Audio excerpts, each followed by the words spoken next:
Friends, beautiful ज़िंदगी में आपका स्वागत है। आज की कहानी है देवर भाभी की कहानी। आइए देखते हैं इस कहानी में क्या होता है। एक शहर में दो भाई रहते थे। दोनों में से बड़ा भाई श्याम बहुत ही नेक और ईमानदार था। उनकी माता जानकी देवी बड़ी ही गुस्सैल प्रवृत्ति की थीं। उनके इजाज़त के बिना घर में एक पत्ता भी नहीं हिलता था। अगर उनके खिलाफ जाकर कोई कुछ करता तो उसका जीना हराम कर देती।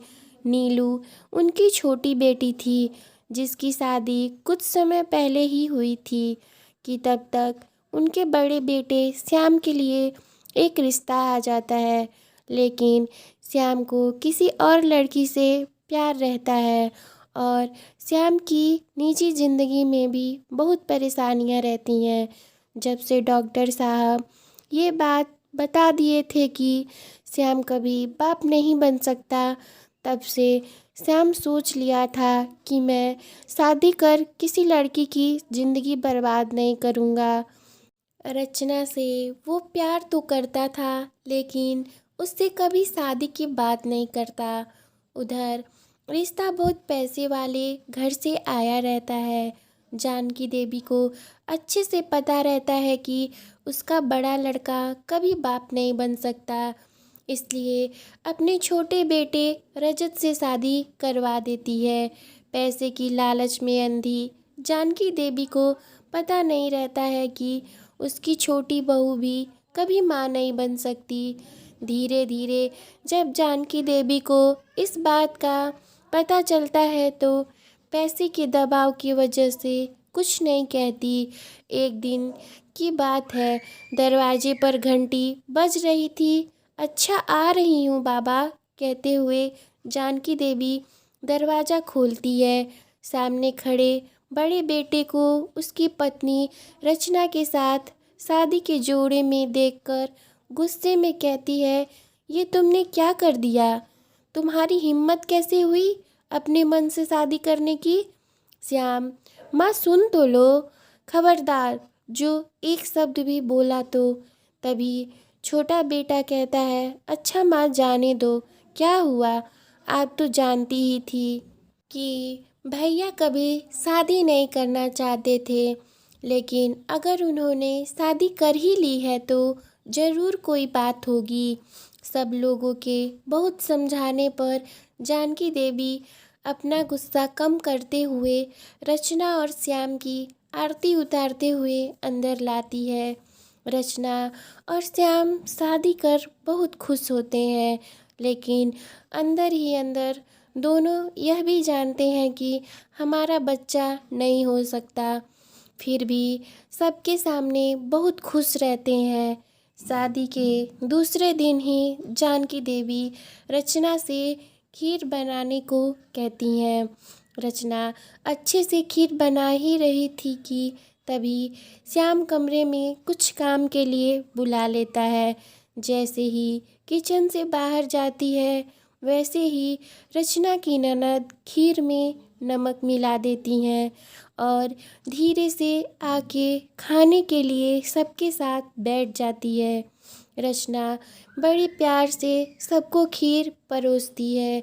जैसे ही खीर उसकी सास खाती है वैसे ही बोल पड़ती है, खीर में चीनी की जगह नमक डाल दी हो, ऐसे खीर बनता है? तुम्हारे माँ बाप ने कुछ सिखाया है भी या नहीं? सब लोग खीर छोड़कर उठ जाते हैं। रचना रोते हुए अपने कमरे में चली जाती है।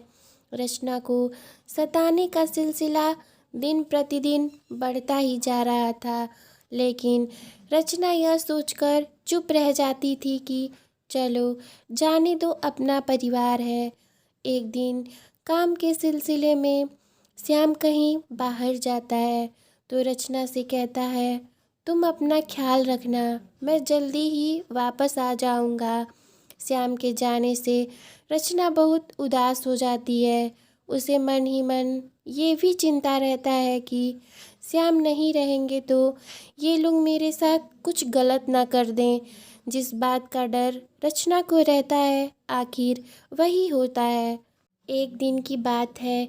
जानकी देवी अपने छोटे बेटे से कहती हैं, ना तो तेरा बड़ा भाई मुझे वारिस दे सकता है और ना ही तेरी पत्नी, तो तुम दोनों देवर भाभी मिलके मुझे एक वारिस दो। जैसे ही रात होती है, रचना का देवर उसके कमरे में जाता है। रचना कमरे से बाहर आकर रोने लगती है। मुझे छोड़ दो, भगवान के लिए मुझे छोड़ दो, मेरे साथ ऐसा ना करो, कहते हुए रचना अपनी सास के पास जाती है। उसे लगता है कि देवर जी के इस गलत काम में सासू माँ कभी साथ नहीं देंगी, लेकिन वह गलत थी। इसमें गलत क्या है बहू? आखिर श्याम तो मुझे वारिस देने से रहा, तो इससे अच्छा तुम देवर भाभी ही मिलके मुझे वारिस दे दो। नहीं, मैं श्याम को धोखा नहीं दे सकती, मैं उनसे बहुत प्यार करती हूँ, कहते हुए रचना घर से भाग जाती है। भागते भागते अचानक से रचना रास्ते में रुक जाती है और सोचने लगती है, ये मैं क्या कर रही हूँ, कहाँ जा रही हूँ मैं? मेरा तो इस दुनिया में श्याम के अलावा कोई नहीं है। दरअसल रचना अपनी शादी अपने मायके वालों के खिलाफ जाकर की थी, इसलिए रचना रोते हुए फिर उसी घर में वापस चली जाती है। धीरे धीरे रोज एक काम के लिए सास प्रताड़ना देने लगती है और रचना उसे करने से एक नहीं 1000 मना करने लगती है। उधर श्याम के आने में कुछ ही दिन बचे थे कि रचना कहती है, श्याम को आने दीजिए, उससे सारा सच बता दूंगी मैं। जानकी देवी और उसका छोटा बेटा श्याम के घर वापस आने के डर से एक दिन रचना को जान से मारने का प्लान बनाते हैं। रचना आंगन में बैठी हुई श्याम के सोच में डूबी थी। अचानक से पीछे से मिट्टी का तेल उसके ऊपर डालते हुए उसकी सास कहती है, तू बताएगी सच मेरे बेटे को? तुझे तो मैं जिंदा नहीं छोड़ूंगी। उधर देवर ने माचिस की तिल्ली जलाते हुए रचना के ऊपर फेंक दी। रचना जोरों से चिल्लाते हुए अपनी सास को पकड़ लेती है। तभी अचानक से श्याम आ जाता है और यह सब देखकर घबराने लगता है। दोनों को जैसे तैसे बचा तो लेता है, लेकिन दोनों की हालत एकदम खराब हो जाती है। श्याम रचना को अपनी बाहों में लिए नीचे बैठ जाता है। सासू माँ और देवर की तरफ इशारा करती रचना बेहोश हो जाती है। रचना की हालत ज़्यादा खराब हो जाती है, लेकिन वहीं जानकी देवी कहीं कहीं चली रहती हैं, लेकिन उसका मुंह उस समय पर भी बंद नहीं हो रहा था। श्याम के सामने रचना की ही बुराई करते जा रही थी। तभी रजत की पत्नी सारा सच श्याम को बता देती है। बस करो माँ, अब बस भी करो, कम से कम अब तो रहने दो। तुम इंसान नहीं हैवान हो गई हो, वारिस के मुंह में आके ये तुमने क्या कर दिया माँ, कहते हुए श्याम रचना को लेकर हॉस्पिटल चला जाता है और रास्ते में पुलिस को फ़ोन करके घर भेज देता है। दोनों माँ बेटा जेल की सलाखों के बीच पड़े रहते हैं। दोस्तों, आज की कहानी आपको कैसी लगी हमें कमेंट में ज़रूर बताइएगा।